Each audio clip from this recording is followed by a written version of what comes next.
Hello, everybody. Scott Golden here with Golden Opportunities Coaching. Welcome to those of you who are new. Welcome back to those of you who are seasoned veterans of what we do around here. And what we do around here is we break down social, emotional, and coaching-related topics into discernible, digestible bits, and hopefully that is helpful to you. Please like, subscribe, comment below if there's a way we can be of assistance to you. And today we're going to talk about a dozen ways to know if the relationship you are in is in some way not likely to last. It's unfortunate when romantic relationships don't turn out the way we've planned. None of us meet a partner and say, gee, I hope you're temporary, right? We all would like for the energy we put into a romantic partnership to pay off, but proof is somewhere between 50 to 60% of them don't, and that's for marriages, and obviously even a higher rate for those who are dating and it just doesn't work out. So how can we prevent that from happening, or how can we get out before it gets painful? Because the emotional scars related to relationships not working are things that people carry with them for months, if not years, sometimes decades. And so what are some warning signs that we can utilize in order to minimize the impact that those situations have upon us? That's what we're going to talk about in this audio. So the first one, and this is not meant to be in any way prudish or judgmental of sexual expression.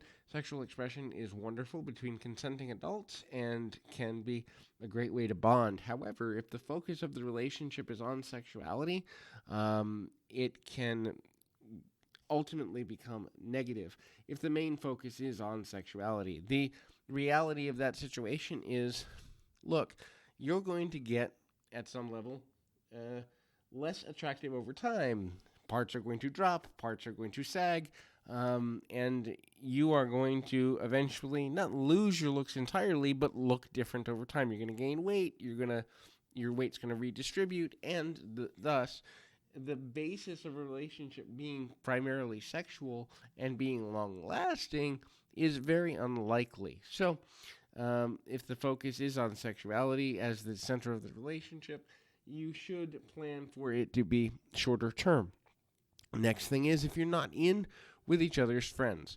The majority of people, if they're in a healthy space mentally and emotionally, are not going to abandon their friends for a romantic relationship. Now, many people who are unhealthy do this, or many people who believe that relationships are only truly meaningful if they're romantic in nature will do this, but a person who's well-balanced is going to take the word of folks that have known them for a long time and are invested in them and don't necessarily need anything from them. They will take that word over the word of a new or interim partner. Now, once there's a marital or long-term commitment between two people, that tends to shift, but even still, if there's isolation in the relationship, there will be problems in the sustainability of it, and so some friendships must be maintained, and trust me, even though I coach people, I've made the mistake of cutting off friendships and long-term meaningful relationships for the benefit of a romantic relationship before, and it doesn't end well. So don't make the same mistakes I did, preferably. In any event, when you're not in with a person's friends, that means you're asking them to make the sacrifice of choosing you over their friends, which even if they do make that choice short term, most of the time, if it's not just one friend or two friends, and it's a concentrated effort to spend all of your time with that person or to put that person before developing new friendships or expanding social circle, there will be resentment in time. Now, sometimes that resentment takes a couple of months, sometimes it takes a couple of years, but the resentment will come to the surface if we don't have a diverse nature of social circle to embrace and enjoy. That's because different relationships will fill different needs for us, and which is the next point, when we spend too much time with our partner, we burn out. One of my mentors is famous for saying, "How can I miss you if you don't go away?" Meaning, if there is too much time spent, there's no new stories. There's no new value to the relationship. And so having a healthy balance of putting time aside for each other each day, but also putting time aside for oneself or other friendships or work-related and personal goals, internal emotional goals, is imperative to the development of a healthy relationship. Obviously, flooding someone when you first meet them and the infatuation stage is there, a very common thing that many people do.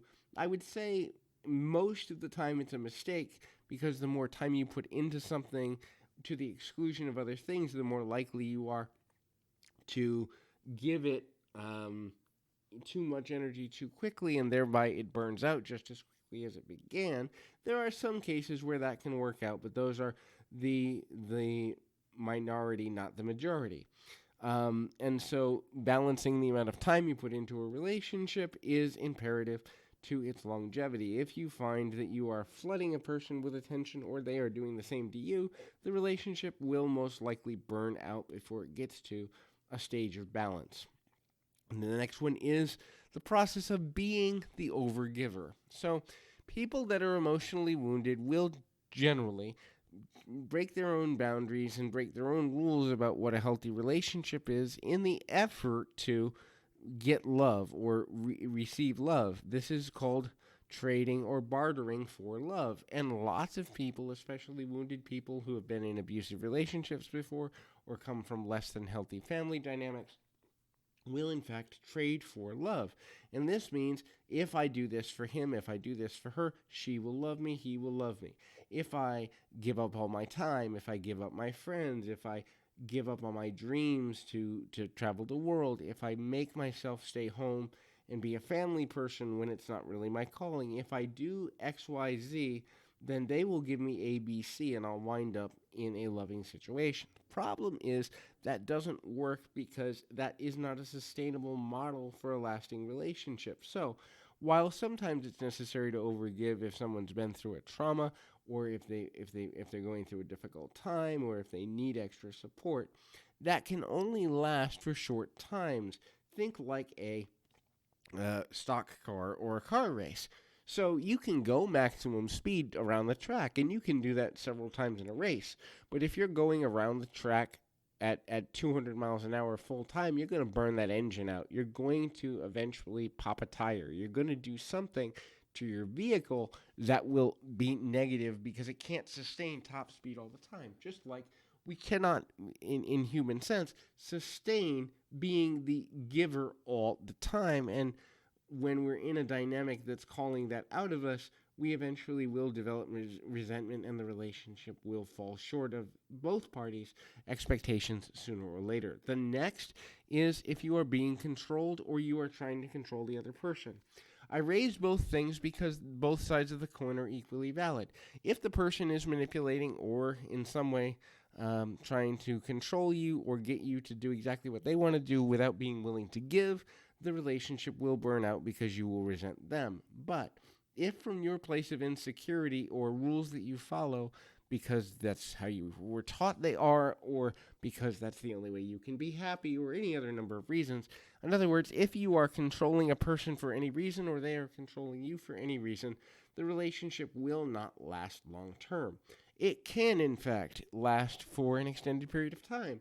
And the basis of most, if not the majority of abusive relationships are nothing more than a battle for control. The abused person's trying to regain their control, the abuser is trying to exert control, and the battle isn't about love at all, although sometimes it's vocalized that it is. It's really a game of, can you top this? Who's going to win? Who's going to lose? Who's going to be dominant? Who's going to be submissive?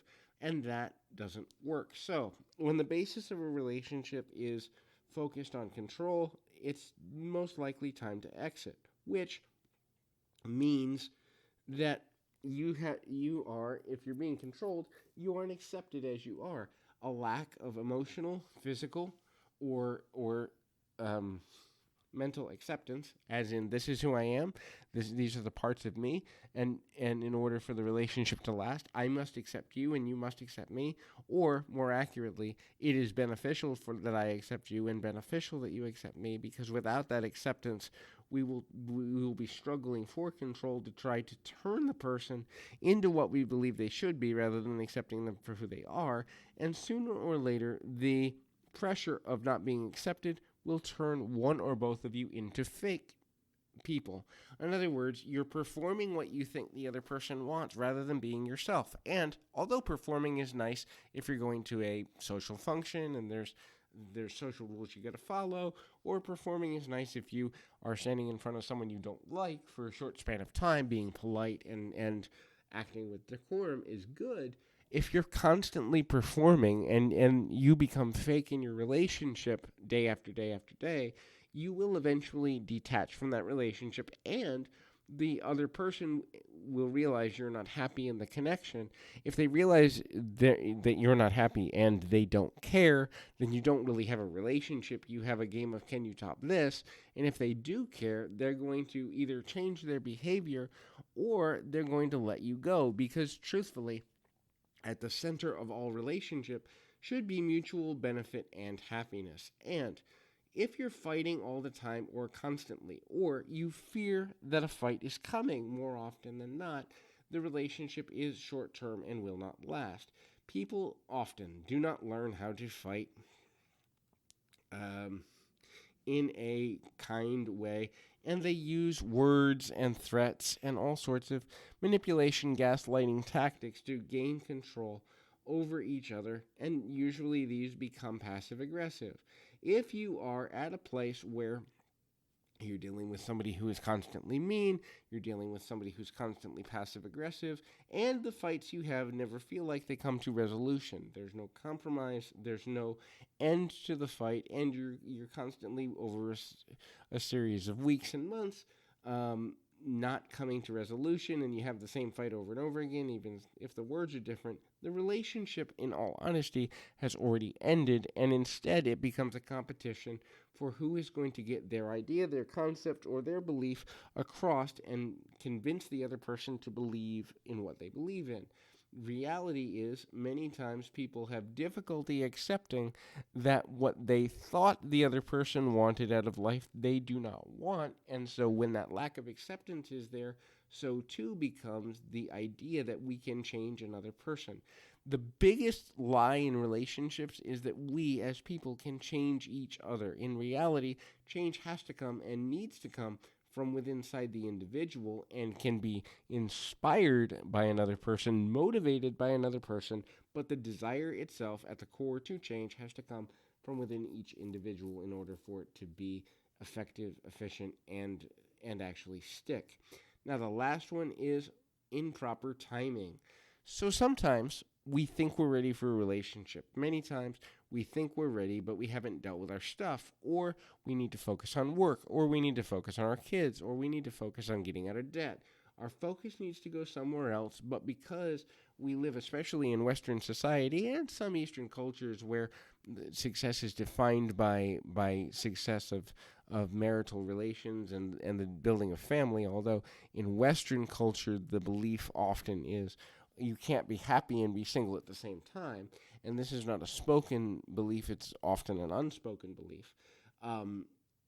You may not be in the right time for a relationship. I can honestly say I can think of 2 relationships I've had in my life where if I'd met the person at a different time in my life, or they had met me at a different time in their life, I think the outcome of those connections would have been completely different, and I may even be married to one of those ladies today. Instead, we put pressure, both of us equally, on it not being the right time, it not being the right place, and the relationships failed due to our own missteps and misgivings. And so do not force yourself into a relational situation just because society says you should, or there's pressure from your friends or parents or whomever else.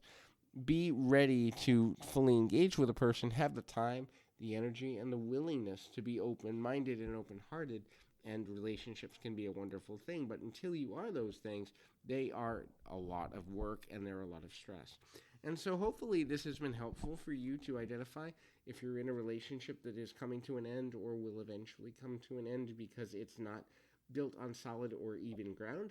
If that is something that you need help with, please feel free to reach out. I do work with both couples and individuals on setting relationship goals and boundaries and re-identifying why a relationship is struggling or not working.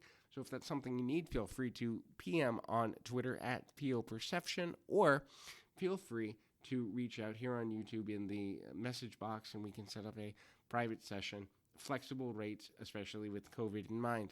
So until next time, keep your feet on the ground, your mind in the moment. Till next time, everybody.